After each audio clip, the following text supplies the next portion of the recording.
Good afternoon, Sales Academy listeners, podcasters, followers, YouTubers, tweeters, social medias, everything in between is. Thank you for being here. You know who you are. As today's musing. Today's musing is a funny one with I say a funny one. That's a bold claim, isn't it? It made me chuckle, right? And the title might make you chuckle, but despite it being a slightly funny title, there's a lot of seriousness underneath it, as with most things, right? So today's musing is I'm going to have a slow wee. I'm going to have a slow wee. So context, content, ad, let people know, what and why for and stuff. The reason this is coming about, and this is part of awareness, self-awareness and self-regulation and self-development stuff.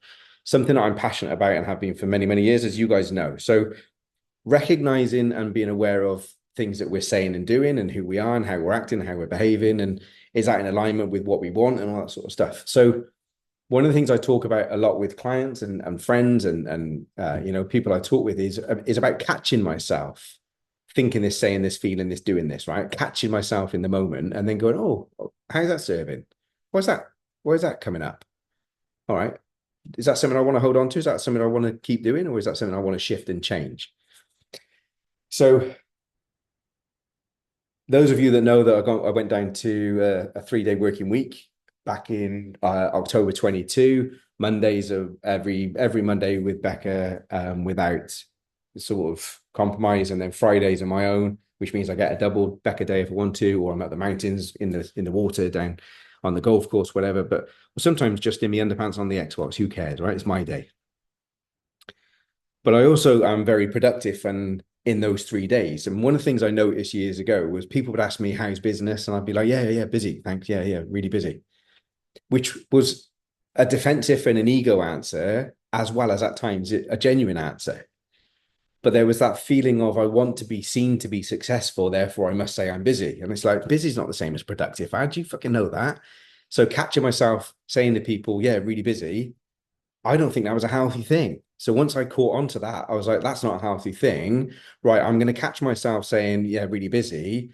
And I'm going to actively, consciously replace that with, yeah, it's in balance. In balance because I want my work and my life to be in balance. So if I'm not actively and consciously choosing that and moving in the direction of that in kind of how I am being, I need to be aware of that stuff. Right. So falling out of the habit of just auto responding with, yeah, I'm busy. Well, that's not always true because I'm not always busy. And it's not always true because the business wasn't always busy. There's some days I'm back to back on a Tuesday, back to back on a Thursday, and I do trainings on a Wednesday. So the coaching days are full, but I still have gaps in those. So even though they can be full days, some days I can get on. I've got a full allocation of time, but I might only have 2 calls in the diary that day. So be it. I get to work on my business that day, which is brilliant. But it's productive use of the time within the allocated 3 days, right? So catching myself saying I was busy and replacing that with, actually, no, everything's in balance, thanks. Which would normally, funnily enough, create a different conversation rather than just cool. All right, okay, cool. Which is the normal response to when somebody asks you and you say, yeah, you're busy. Oh, yeah, the next bit is, oh, it's cool. So everything's in balance, thanks. Oh, because it was a different kind of response, it would create and generate and continue a different conversation, which was lovely.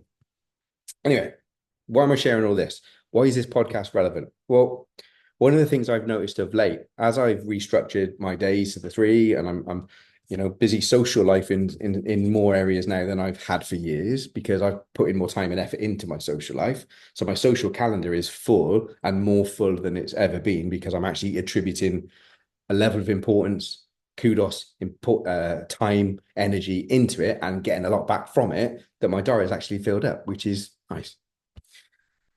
So, but being a very action-oriented person, being a very kind of making the use of the time, that productivity and action, I find myself saying things like this. And oh, just have a quick wee. Oh, just have a quick cup of tea. Oh yeah, bear with this out. I'll just have a quick wee. And I found myself saying it and I heard myself saying it. I caught myself saying it. And I just jokingly said out loud after saying, oh, I'll just have a quick wee. And I said to Bex, actually, I might have a slow one. And it just fueled a thought there and then in that moment. It's like, here you go again, Ad. That old blueprint of if you're not working hard, you're not successful. If you're not busy, you're not successful. Why are you allowing yourself to get so busy in your space that you're not allocating time and gaps and breaks to actually go for a proper? See, my dad died of prostate cancer, right? And I don't know this because I'm not an oncologist, but I'm absolutely confident that my dad's work ethic and his inability to slow down and actually be idle and stop, which, hello, I have similar traits, right? This is the whole point of why I'm recording this, is acknowledging and recognizing and doing something about it. When I find myself saying, oh, I'm going to have a quick wee, I can sit here and go, I tell you, I needed a wee 3 hours ago because I had that sensation of a full bladder, but I didn't take action on it. And as the day's gone on and I haven't taken action on it, guess what? My mood's shifted. My patience and tolerance has more than likely shifted. My emotional intelligence has probably dropped. Therefore, the decisions I'm making are probably not the best. Therefore, I'm probably creating more challenges that I've then got to put right, more time and energy wasted. When all I needed to do was go and have a quiet wee and a slow wee when I needed it. Do you know what? I might even go and have a sit down wee because us blokes don't do that. We only have a sit down wee when we go in for a number two. What an absolute treat to have a sit down wee. So I might do that and take my time. Just like I might take my time the next time I have a cup of tea. Rather than thinking, I've got to have a quick cup of tea.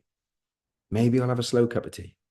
And I'll catch myself saying it, and then I'll change the action that goes with it, and then I build that in. And I thank myself for it, and I feel better for it. My body, my energy, right? My outcomes.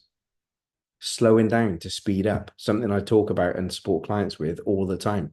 And I have to walk that walk with it as well. So these little things are sharing a real life thing that matters to me because those little thoughts become things. If we don't capture ourselves saying that stuff, some of you might listen to this and go, this is totally tiny in the grand scheme of things. Yeah, but it's the tiny things. It's like when Kun talks, I mentioned this recently in a podcast thing, when Kun talks about the paradigm shifts, right? It's like it's the micro shifts that happen over a period of time. That's the difference. So these tiny little micro shifts compounded into habits and disciplines change the game. So, gentlemen out there, men and women, and everything in between, I challenge you, however you identify, I challenge you to have a slow wee. I challenge you to stop, slow down, recognize, become aware, and then capture it, say something different, start to change the pattern of thinking, the pattern of behavior. Because it starts with the little things. So now I've recorded that. I'm going to go and have a slow wee. I wish you well. Speak soon.